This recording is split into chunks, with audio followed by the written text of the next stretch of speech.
بسم اللہ الرحمن الرحیم۔ السلام علیکم۔ ہمارے معاشرے میں ایک بڑی تعداد ایسے لوگوں کی بھی ہے جو کہتے ہیں کہ ہمارا بچہ دوستوں میں رہ کر بگڑ گیا ہے، باہر کے ماحول نے اسے خراب کر دیا ہے، یعنی بگاڑ دیا ہے۔ بچہ جھوٹ بولے تو دوستوں نے سکھایا، بدتمیزی کرے تو دوستوں نے سکھایا، بچہ گالی دے تو دوستوں نے سکھایا۔ یقین جانیں کہ یہ سوچ ہی غلط ہے۔ در حقیقت بچے کے بگڑنے کی وجہ والدین کے اپنے فرائض کی عدم ادائیگی ہے۔ شروع سے ہی بچے کی تربیت کو اہم فریضہ سمجھا جاتا، بچے کی پرورش کو اولین ترجیح دی جاتی تو یہ بچہ دوستوں میں جا کر کبھی بھی خراب نہیں ہوتا، بلکہ دوستوں کی اصلاح کا سبب بنتا۔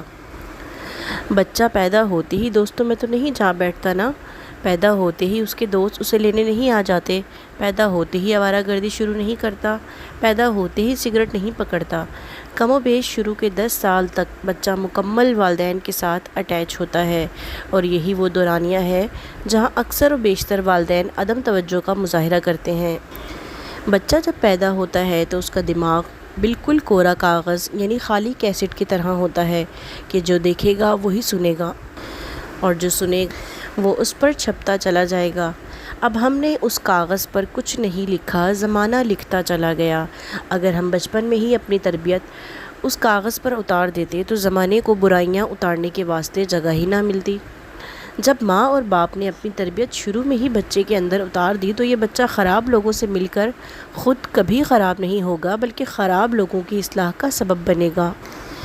ہمارے معاشرے میں تربیت کے نام پر رسمی طور پہ جملے دہرائے جاتے ہیں کہ بیٹا جھوٹ نہیں بولنا بری عادت ہے، بدتمیزی کرنا بری عادت ہے، اور یہ رسمی جملے کبھی بچے کے اندر نہیں اترتے، بلکہ نہایت ذمہ داری کے ساتھ، غور و فکر کے ساتھ اور دلچسپی کے ساتھ لی جانے والی تربیت کو بچہ اپنے اندر اتارتا ہے۔ ہم معاشرہ دیکھ لیں، ہر والدین بچے کو رٹے رٹائے جملے سکھاتے ہیں، لیکن فائدہ کوئی نہیں، اور اس کی وجہ یہی تربیت واسطے فکرمند نہیں، دلچسپی نہیں۔ ہاں سیکھ جائے گا، سمجھ جائے گا، ابھی تو چھوٹا ہے، اور اسی سوچ نے اس بچے کا بیڑا غرق کر کے رکھ دیا ہے۔ ڈرامے اور فلمیں دیکھتے ہوئے مائیں بچوں کو دودھ پلا رہی ہوتی ہیں، ایک ہاتھ میں بچے کا فیڈر ہے تو دوسرے ہاتھ میں موبائل ہے، ذرا سا بچہ رونے لگ جائے تو ٹی وی کھول کر دے دیتے ہیں یا پھر موبائل ہاتھ میں تھما دیتے ہیں، اسے کارٹون لگا کر دے دیتے ہیں، کوئی موسیقی سن لے بچہ، ہاتھ پیر ہلانے لگ جائے تو سارے گھر میں خوشی کی لہر دوڑ جاتی ہے۔ اب وہ ماں اپنے بچے کی اعلیٰ پرورش کیسے کر سکتی ہے کہ اس کی خود کی زندگی فلمیں، ڈرامے، موسیقی، گھومنا پھرنا اور موبائل کی حد تک رہ گئی ہو؟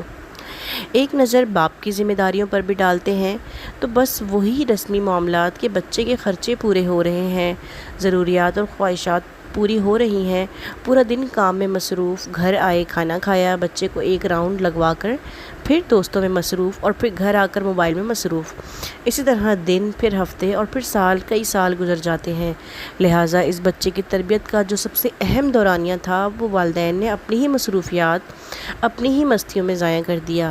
بعد میں سر پکڑ بیٹھے کہ اولاد نافرمان ہے، اولاد بدتمیز ہے، اولاد جھوٹ بولتی ہے، دوستوں نے بگاڑ دیا، ماحول نے خراب کر دیا۔ ارے بھائی، ماحول کے ساتھ تو وہ بعد میں جڑا ہے، دوست تو اس کے بعد میں بنے ہیں، اتنے سالوں سے تو وہ آپ کے پاس ہی تھا نا۔ ماں اور باپ دونوں کو مل کر ذمہ داری کے ساتھ بچے کی تربیت کرنی ہوگی، اپنے آپ کو لگانا ہے، اپنے آپ کو کھپانا ہے۔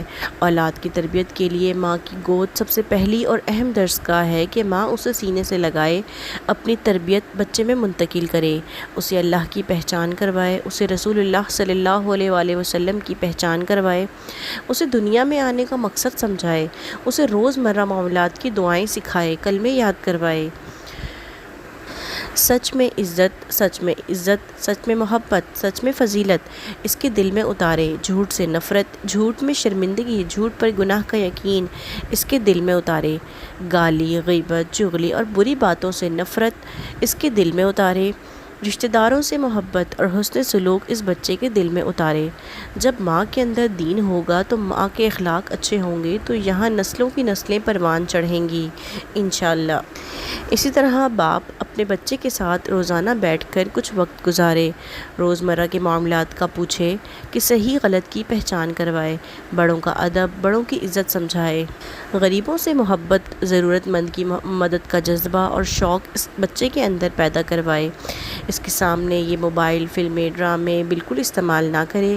اس کے سامنے گھر میں لڑائی جھگڑے، گالم گلوچ، شور شرابہ بالکل نہ کرے۔ یہاں تک کہ اپنی بیوی کے ساتھ یعنی اپنی زوجہ کے ساتھ بھی نرم لہجے میں بچے کے سامنے بات کی جائے۔ بچے کے سامنے گھر پر آپ جناب سے بات کریں تاکہ بچہ وہی پک کرے، وہی سیکھے۔ بچہ ذرا بڑا ہو جائے تو اسے نماز پر اپنے ساتھ مسجد لے کر جائیں، اسے لوگوں سے ملنا جلنا سکھائیں، اچھے کام پر اس کی حوصلہ افزائی کریں۔ فارغ اوقات میں پاس بٹھا کر رسول اللہ صلی اللہ علیہ وآلہ وسلم اور صحابہ کرام کے واقعات سنائیں۔ ایسے ماحول سے نکل کر آپ کا شہزادہ یا شہزادی جب باہر کی دنیا میں آتا ہے تو کبھی باہر کے لوگوں سے خراب ہو کر نہیں آئے گا، بلکہ ان کے لیے اصلاح کا سبب بنے گا، ان کے لیے خیر کا سبب بنے گا۔ جہاں جائے گا اپنی اچھائی چھوڑ کر آئے گا، جہاں جائے گا والدین کا نام چھوڑ کر آئے گا، جو دنیا اور آخرت آپ کے لیے باعث عزت ہے۔ اور یہ شہزادہ دنیا میں تو والدین کے لیے سربلندی کا باعث بنتا ہی ہے، لیکن اپنے اچھے اعمال اور کردار کی بدولت اپنے والدین کی وفات کے بعد بھی قبر میں ان کے لیے راحت و سکون کا ذریعہ بنے گا۔ اللہ پاک سے دعا ہے اللہ پاک ہمیں اپنے بچوں کی صحیح طور پر تربیت اور انہیں اچھا ماحول فراہم کرنے کی توفیق عطا فرمائے۔ ہمیں ایسا بچہ بنائے جو دنیا اور آخرت میں ہماری آنکھوں کو ٹھنڈک بن جائے۔